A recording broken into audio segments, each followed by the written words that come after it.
একজন রাজনীতিবিদ বঙ্গবন্ধুর কোন গুণাবলী, আপনার একটা গুণাবলী যেটা, কোন গুণাবলী আপনাকে বেশি আকৃষ্ট? ওনার বড় গুণ ছিল উনি পরকে আপন করতে পারতেন, শত্রুকে আপন করে নিতে পারতেন, এবং কাউকে তিনি অবহেলা করতেন না।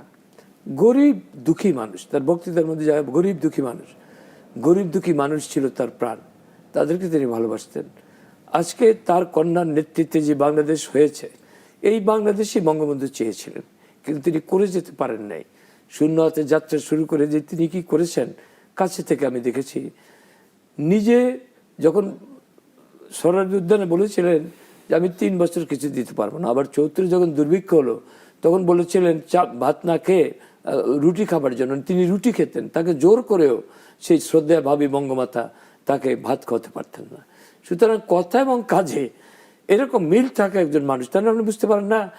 তখন যখন ডাক দিতেন, আমি তো বঙ্গবন্ধুর সাথে সারা বাংলাদেশ সফর করেছি।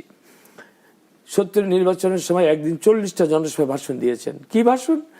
ভাইয়েরা আমার, স্লোগান, আকাশ মানে প্রকম্পিত।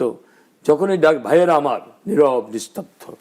আমি যদি আপনাদের জন্য কারাগারের অন্ধকার প্রকোষ্ঠে জীবন কাটাতে পারি, আমি যদি আপনাদের জন্য ফাঁসির মঞ্চে গিয়ে মৃত্যুকে আলিঙ্গন করতে পারি, আমি কি আপনাদের কাছে একটা ভোট চাইতে পারি না?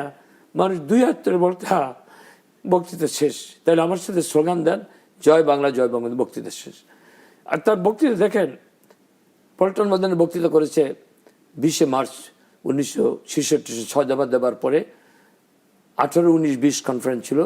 তিনি প্রেসিডেন্ট হলেন, তাজউদ্দিন ভাই সাধারণ সম্পাদক হলেন, পল্টনে বক্তৃতা করলেন। সবুর খান তখন শয়দাবাদ সমালোচনা করেছিল। তিনি সবুর খানকে অ্যাড্রেস করেছেন, সবুর ভাই, আপনি এবং আমি যখন কারাগারে বন্দী ছিলাম, আপনি বলেছিলেন মুজিব, এই পাকিস্তান বাংলাদেশের জন্য, বাঙালিদের জন্য হয় নাই।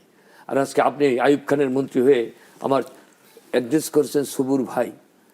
সবুর খান যখন একটি চিঠি লিখেছিলেন জেলে বসে, আমার স্মৃতির পাতায় ভেসে উঠে, চিঠিটা পড়ে তিনি আমাকে ডাকলেন ইন্টার করে, তোফায়েল আসো, গেলাম। চিঠিটা পড়লাম, আমি তো ছোট, তখন 30 বছর বয়স। পড়লাম, লেখছে, স্নেহের মুজিব, আমার অনেক স্নেহ, আদর, ভালোবাসা নিও। আজ তুমি বাংলাদেশের প্রধানমন্ত্রী মুজিব, ভাবতে কত ভালো লাগে যে বাংলার স্বপ্ন তুমি দেখেছিলে সেই বাংলাদেশের স্বাধীন হয়েছে। কিন্তু মুজিব, কারাগারের অন্ধকার প্রকোষ্ঠে বসে যখন ভাবি যে বাংলার প্রধানমন্ত্রী আমারই প্রিয় শেখ মুজিব, সেই বাংলার সবুর খান আজও কেন কারাগারে বন্দী। এই চিঠিটা পড়ে আমাকে ডেকে বললেন যে হোয়াট ইজ ইউর রিয়াকশন। আমি বললাম যে আমার তো মনে হয় যে আজকে আপনি ছেড়ে দেবেন।